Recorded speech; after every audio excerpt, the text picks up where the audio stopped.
Bakı Hərbi Məhkəməsinin hakimləri Zeynal Ağayevin sədrliyi, Anar Rzayev və Camal Ramazanovdan ibarət tərkibdə keçirilən açıq məhkəmə iclasında bir qrup zərər çəkmiş ilk dəfə iştirak etdiyindən hakim onları məhkəmənin tərkibi ilə tanış etdi.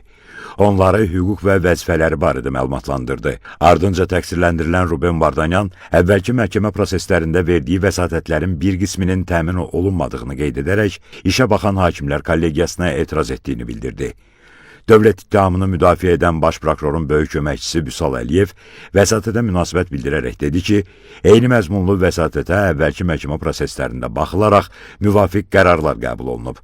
Həmçinin Azərbaycan Respublikasının Cinayət Prosessual Qanunvericiliyində hakimə etirazın konkret hallarının müəyyən edildiyini və həmin etirazın əsaslandırılmasının zəruri olduğunu vurğuladı.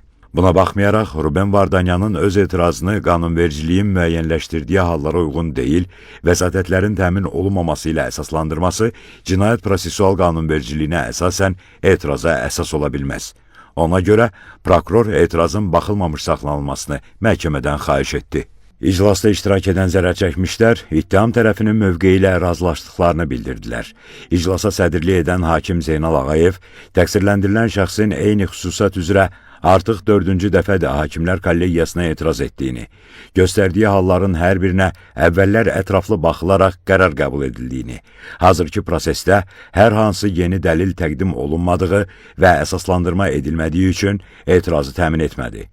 Ardınca dövlət ittihamçısı Təranə Məmmədova təqsirləndirilən şəxsə əvvəllər işğal altında olmuş Azərbaycanın suveren ərazilərinin minalanması, ora müxtəlif yerlərdən, o cümlədən Ermənistandan silahların daşınması prosesi, əldə olunma qaydası, bunun üçün nəzərdə tutulan maliyyə vəsaitlərinin hansı qaydada formalaşdırılması, qeyd olunan prosesdə Ermənistan dövləti, onun rəhbərliyi və yüksək vəzifəli şəxslərinin iştirakı, dəstəyi, razılıq və icazələri barədə suallar verdi.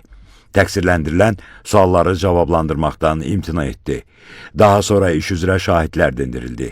Dindirmədən əvvəl iclasa sədrlik edən hakim Zeynal Ağayev şahidlərə qanunvericiliklə nəzərdə tutulmuş hüquq və vəzifələrini, o cümlədən yalnız həqiqəti danışmaq vəzifəsini izah etdi. Şahid qismində ifadə verən Qarabağda yaşayan erməni əsilli şəxs Kamo Hayrapetyan 44 günlük müharibədən bir müddət sonra Ruben Vardanyanın Xankəndiyə gəldiyini bildirdi. O, Ruben Vardanyanın sponsorluq edərək Azərbaycana qarşı vuruşmaq üçün yaşı 45-50-yə dək olan insandan ibarət dəstələr yaratdığını, onları maliyyələşdirdiyini dedi. Çox sayda cavan insan gedib o qruplaşmalara yazılmışdı.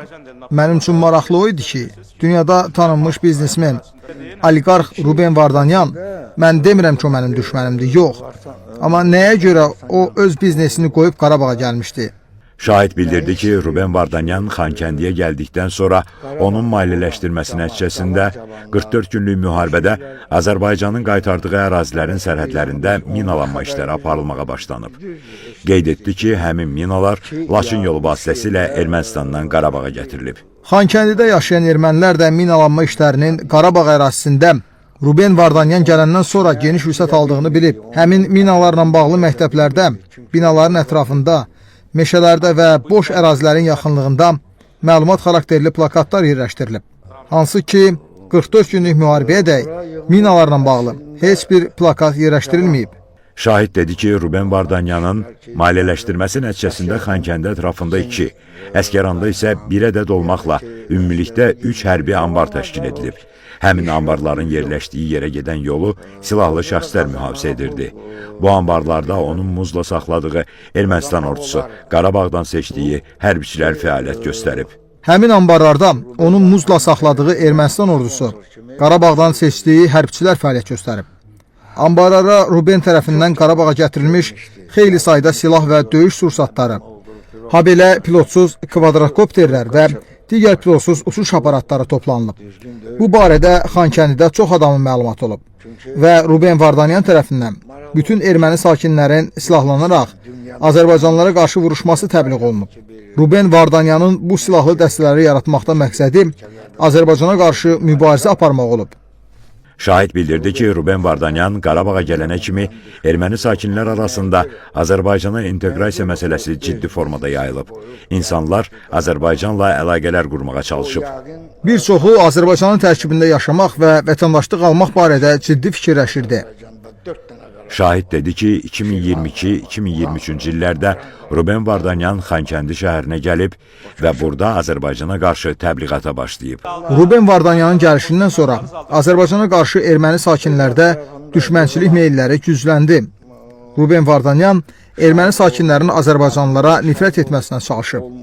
Sonra digər erməni əsilli şahid Muşek Qriqoryan ifadə verdi. Dedi ki, Ruben Vardanyan Qarabağda qondarma rejimdə vəzifəyə təyin olunduqdan sonra muzlu döyüşçülərdən ibarət dəstələr toplamağa başlayıb. Daha sonra isə həmin şəxslər Xocalı rayonunda yerləşən düşərgədə hərbi təlimlərə cəlb olunub.